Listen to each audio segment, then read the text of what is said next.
In his new book, Pirates of the Caribbean, Tariq Ali describes the rise of populist Latin American leaders. Next, he speaks about the Bush administration's policies toward Venezuela, an event hosted by the Embassy of Venezuela in Washington, D.C. This is an hour and a half. Once again, welcome, and Ambassador Alvarez will give a few words introducing Mr. Tariq Ali.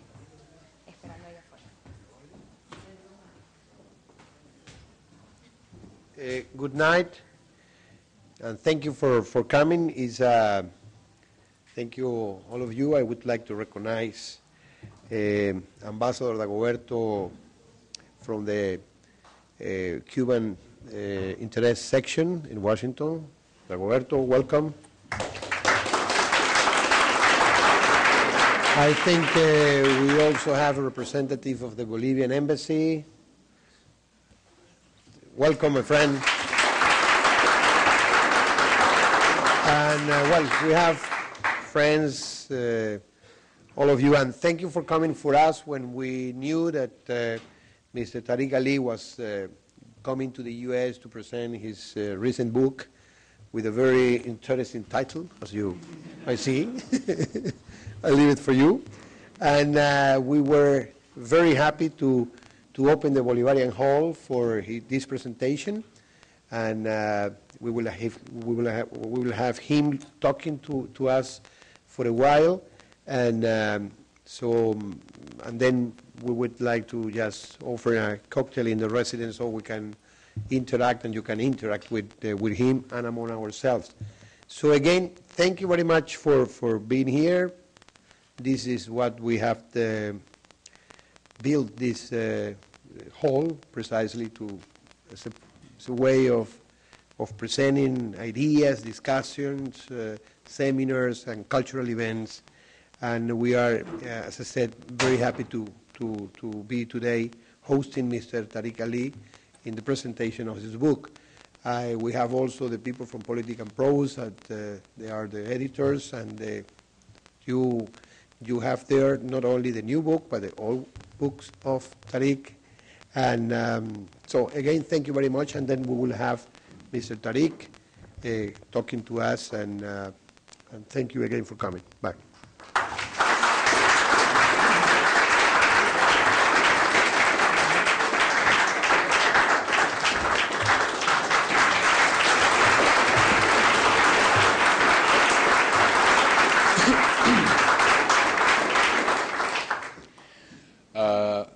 Ambassador, dear friends, I'm very happy to be here, especially in the Bolivarian Hall in the heart of Washington, which is always a good place for halls like this.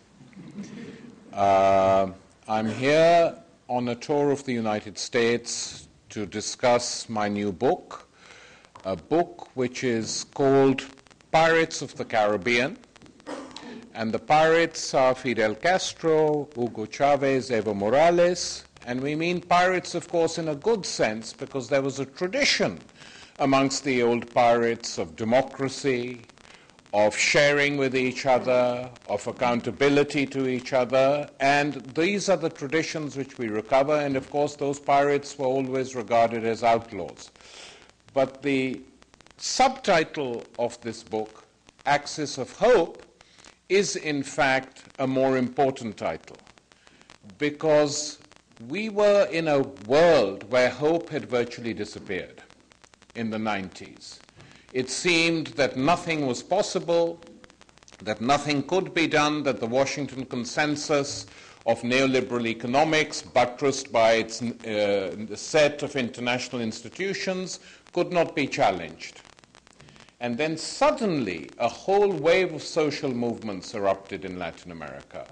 And it's these movements that I partially write about and explain how the Bolivarians in Venezuela didn't drop out of a clear blue sky. There had been clouds. It wasn't just a thunderbolt.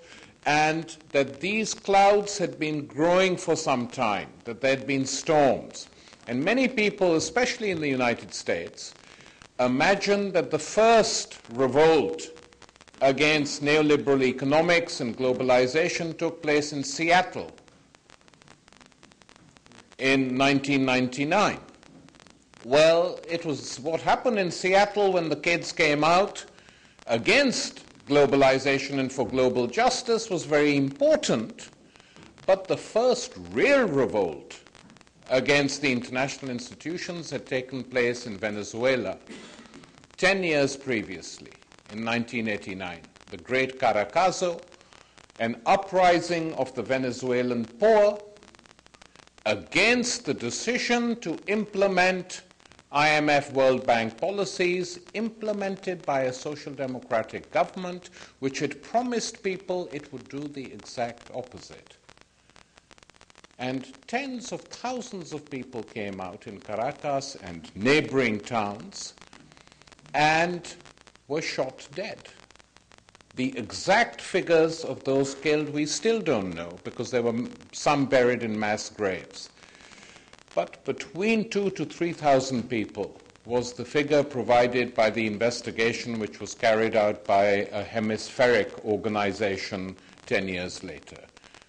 And the killing of these 2,000 to 3,000 people created a dramatic change in the country and aided movements in Venezuela and elsewhere to challenge this, and inside the army, Hugo Chavez and other officers began to ask why the army, and especially raw soldiers, had been used to carry out these killings. And most people don't understand the importance of this. And the rebellion organized by radical officers inside the army to get rid of a government which had killed its own people was an extremely popular rebellion. And it was defeated because there were no mass movements and insurrections which came to support them. And Chavez then did one thing which is virtually unprecedented, not just in Latin American history, but in the history of most continents. He appeared on television in Venezuela and he took responsibility for the rebellion and said it failed. I accept total responsibility for that. To accept responsibility for a defeat in public, unheard of. No one does it. He did it. And that enhanced his popularity with the country as a whole. So the point I'm making here, and which I develop in the book, is that you can't understand what happened in Venezuela unless you understand the history of what took place in that country. And the reason the traditional political parties got extremely discredited was partially because of these killings and partially because of what they promised the people. I mean, if you look at some of the rhetoric that was being used by preceding governments, it was very radical rhetoric compared to what Chavez says. The previous president said that the IMF was an organization that carried out genocide against the poor. Those were his words. And then they were incapable, totally incapable, of doing anything about it, and they capitulated to the organizations. That is what produced these currents. And that is the importance of what is taking place in Latin America today, because the victory of the Bolivarians then began to create a chain process.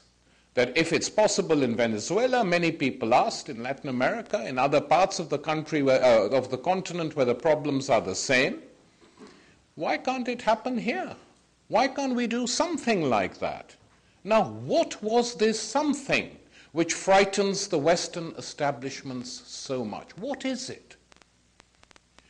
What it is that this is the first time since the Washington Consensus and the 90s that a political movement has come to power, led by a very charismatic and dynamic political leader, and they have basically decided to challenge this consensus, but not challenge it in a crazy, thoughtless way, challenge it in a fairly careful way to defend the interests of the poor in their own country who elected them. That is essentially what is going on. The utilization of oil money to create What is basically at the moment is social democratic welfare system, to give the poor rights they had not enjoyed before. Now, what is so ultra about this? Nothing. But in the world in which we live, a world totally dominated by neoliberal economics, and a world in which the elites are deep in neoliberal sleep, this was a shock because it woke everyone up saying, oh, we thought nothing could be done, but here is a leader who says that something can be done and begins to do it. The process has only begun. It's not very old. Begins to do it. And this challenge to the established order, I would say a very moderate challenge, brought about as a result of 5 victories, democratic victories in Venezuela, is what created the crisis. And that is what they cannot forgive him, that he carries on and continues to be elected. What to do if people carry on electing a politician? Well, there are obvious things which you can do. You try and topple him. How to topple him? First, you organize a coup d'etat. That's the traditional way of toppling popular governments. You organize a coup d'etat. You buy a few generals. You find a corrupt businessman to make president. You send him to Madrid so he can be tried out for a presidential sash. And then you carry out your coup. And because it's been successful in the past, you think it's going to be successful again. But this time something happens. That neither the soldiers nor the poor are prepared to allow this coup to succeed. Nor are many junior military officers. And there is a rebellion in the country, and so within 48 hours, Chavez is back in power, so the coup fails. And it backfires sensationally against those who attempted to carry it out and those Western powers who backed them. And still they don't learn their lessons. Or there's another way, the way which was used to topple another great elected president in the continent of Latin America. In the 70s, Salvador Allende in Chile. How was he destabilized? Big strike waves backed by some of the most reactionary politicians in the country to destabilize the country and to create a situation where a coup became inevitable. We now know that this coup was plotted not far from here in Langley, Virginia. We know that because it's public, it's in the public record. We know that Henry Kissinger, who still nips in and out of the White House advising Bush how to get defeated in Iraq, that he was responsible for masterminding that coup against Allende. So they thought, let's try that. So you pull out a corrupt trade union linked to the oligarchy, bring it on strike. You bring out on strike middle-class professions like doctors and teachers. And you know, in the several discussions I had with Hugo Chavez, I once asked him, I said, when did you feel the most threatened? And he said it wasn't the coup so much, because I was quite confident that the soldiers would not let this go too far. He said, when I really felt nervous and upset was when these strikes were taking place, because they were trying to destroy everyday life for the majority of people in our country. A coup was just an attack against me, so they arrest me or kill me. But here they were attacking the population. And I was extremely nervous that if they succeeded in that, then we might have problems. And he said, when I went into the slums and began to talk to the people, then my confidence soared.